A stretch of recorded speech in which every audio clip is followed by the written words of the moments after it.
فوز ساحق للاهلي على الترجي في عقر داره. السلام عليكم ورحمة الله وبركاته. حلقة جديدة على قناة اليوتيوب. في البداية أحب أرحب بجماهير المارد الأحمر.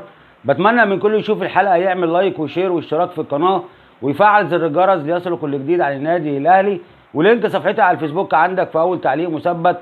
لو مش متابعني اعمل لي متابعة. فوز ساحق للنادي الأهلي على الترجي في عقر داره. الاهلي عمل ماتش النهارده، يعني ماتش جامد، ماتش بمستوى رائع. ودايما في كل مباراه بتطلع ناس بتقلل من انجاز النادي الاهلي. ليه؟ لان خالد الغندور طلع بعد الهدف الاول بيقول ان الهدف هدف مضحك في مرمى الترجي، وهو حارس الترجي كان عايز يصدها ازاي. عايز اقول له ممكن تتصل بيه وتساله كان عايز يصدها ازاي. وفي الهدف الثالث قال مبروك للاهلي، الترجي فريق اقل من العادي وبيلعب من غير حارس مرمى والجون فاضي تقريبا. عايز افكره ان فريق الترجي ده غلب الزمالك 2-0 في تونس. وكمان عايز افكره بمباراة الاهلي والزمالك اللي طلع فيها خالد الغندور على قناة الزمالك وقعد يكلم يرسل كلام لاتحاد الكورة بعدم تأجيل مباراة الاهلي والزمالك، لان ساعتها الاهلي كان ناقص اكتر من 8 لعيبة مصابة، وكان مصمم انه لاعب الاهلي وهو ناقص العدد. وطبعا زي كل مرة الاهلي بيحط على الزمالك.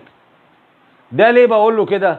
بقول له ليه؟ لان يعني حتى الاهلي وهو مش في كامل العدد او مش في كامل نجومه قدر يغلب الزمالك.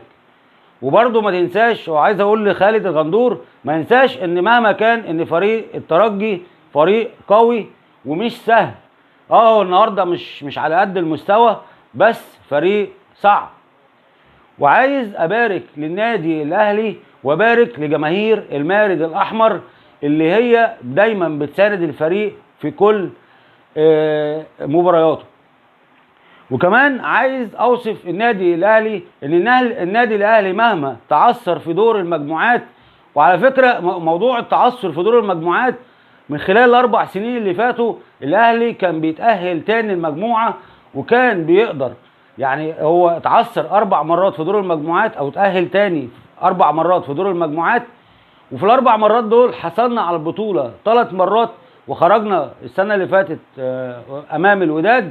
وكمان يعني الاهلي بيبقى شكل تاني في الادوار الاقصائيه، وان اللي حصل في دور المجموعات كانت سوء توفيق من اللعيبه وسوء تركيز، وان النادي الاهلي بيلعب بصفه البطل. ودايما صفه البطل ما تعرفش غير بالفوز وما تعرفش غير انها تكسب البطوله. ده اللي ما يعرفوش او اللي يعرفوا فرق افريقيا عموما بما فيهم نادي الزمالك او الناس اللي بتطلع بتتكلم باسم نادي الزمالك دايما بيطلعوا بيقللوا من انجازات النادي الاهلي، واكيد هيطلعوا يقولوا كلام وان الماتش مش عارف ايه والحاجات اللي احنا عارفينها دي، بس احنا ما نشغلش بالنا بيهم. اهم حاجه النهارده احنا كلنا كجماهير النادي الاهلي فرحانين ومبسوطين، وان شاء الله يعني يعتبر يعني مش عايزين نقول ضمننا التأهل، بس يعني دي يعني مش خطوة، لا ده 3 خطوات في يعني في ان احنا نضمن ان احنا نوصل للماتش النهائي ان شاء الله. عايز كمان أأكد ان مباراة الاهلي والترجي في مصر برضو لازم اللعيبة تكون بتركيزها وما تشغلش بالها بالنتيجة اللي هي 3-0 في رادس. وعايز كمان اقول ان بيرسي تاو النهارده يعني ابدع ما ابدع، يعني ابدع بحاجات يعني لدرجه يعني ممكن نقول عليه يعني بدل ما نقول بيرسي تاو هنقول ميسي تاو، لان بيرسي تاو النهارده عمل حاجات، ويعني الراجل احرز هدفين ولا اروع بغض النظر عن مستوى الجون الثاني ده. بيرسي تاو ثبت اللعيبه كلها، ايوه ثبتهم يعني بمعنى صح، ثبت حتى لعيبه الاهلي اتثبتت في ال18، حتى واحنا بنتفرج مش عارفين هو بيعمل ايه او عايز يعمل ايه. اللعيبه كلها اتثبتت في ال18 وفجاه راح حاططها كده بس معلم، بيرسي تاو معلم. والفرحه الكبيره بقى ان كهربا جاب جون في الدقيقه 74. بس انا كان نفسي ان كهربا يجيب جون، لان هو ضيع جون في الشوط الاول بصراحه ما يضيعش.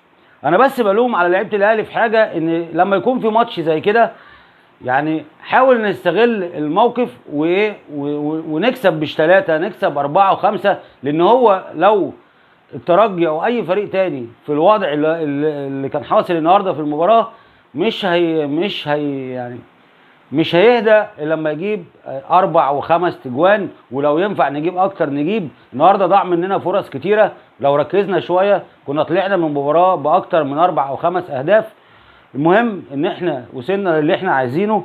وكمان عايزين نبارك للنادي الاهلي وجماهيره، وبنبارك لمجلس الاداره، وان شاء الله معاك يا اهلي حتى النهايه، وان شاء الله هنوصل للنهائي مهما كان الفريق، اذا كان الوداد او سان داونز. انا كاهلاوي بتمنى ان احنا نقابل سان داونز في النهائي لرد اعتبار النادي الاهلي في ماتش 5-2، وكمان عشان كل الفرق القاره تعرف قيمه النادي الاهلي وقيمه جماهير المارد الاحمر. في النهايه انا بشكر كل جماهير النادي الاهلي، وبتمنى من كل يشوف الحلقه يعمل لايك وشير واشتراك في القناه ويفعل زر الجرس ليصلك كل جديد على النادي الاهلي وقناه المارد الاحمر للاهلي والاهلاويه.